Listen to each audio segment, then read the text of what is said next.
Coming up for you in the next half hour. Adrian's got a pretty cool interview with Sactown magazine. What have you guys been talking about? Something like the Capitol? Or? Well, this is an interesting thing. It's the hidden Capitol. That's actually the smoking tent, the notorious smoking tent where Governor Schwarzenegger kind of does his big deals, have a cigar, try some of our nice almonds from the area. Yeah. And then there are all these pictures of inside the dome, because there's a dome inside the dome, and most of the time you don't get to go up there unless you're a VIP or a legislator. But now they're giving you a preview and a tour. Maybe you've been to the state capitol, but there are a lot of parts that are only available to VIPs until now. Yeah, what's behind that door that you walked by? Now Sactown magazine is opening those hidden spaces to let you see what in fact lies beyond that door. There are some amazing pictures you will not want to miss. That's coming right up. Take you inside. If you've grown up in Northern California, chances are you've been to the state capitol, maybe on a class field trip.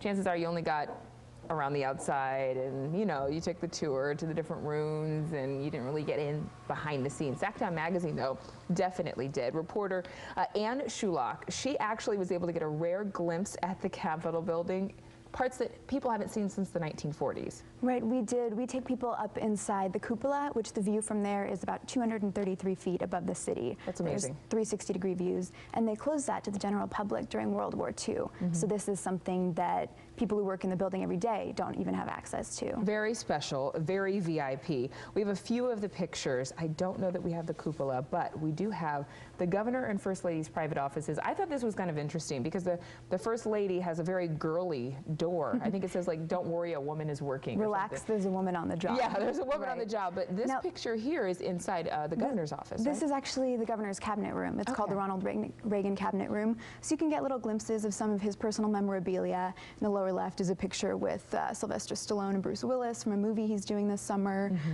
He collects Farrington sculptures.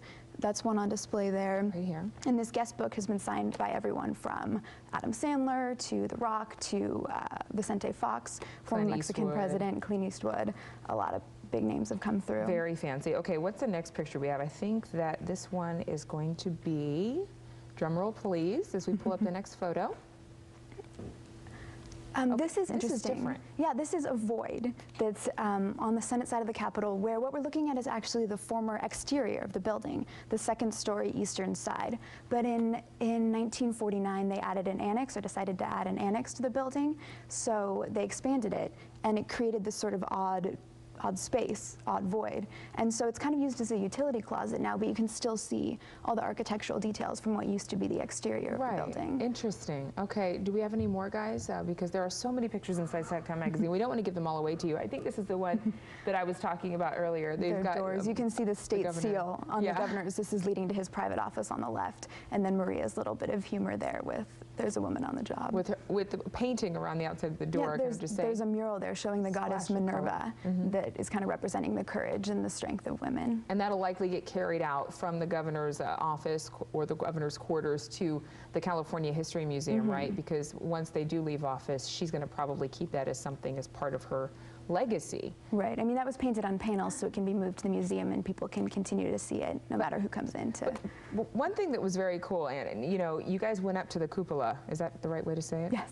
And there were people who wrote little messages on the inside, like, "Hey, Tyler was here in the day." Yeah, people like to leave their little mark. I'm not sure the building people like it. They've got to paint over those and keep it clean. But since it is such a unique experience for people to go up into this space that has been closed for decades, people like to leave a little mark. All right, so at least for 6 months or so until they paint it over again. Ann, thanks so much. Sactown magazine, pick it up. It's on newsstands or magazine stands, bookstores right now. Teo, back over to you. Very intriguing. That's cool.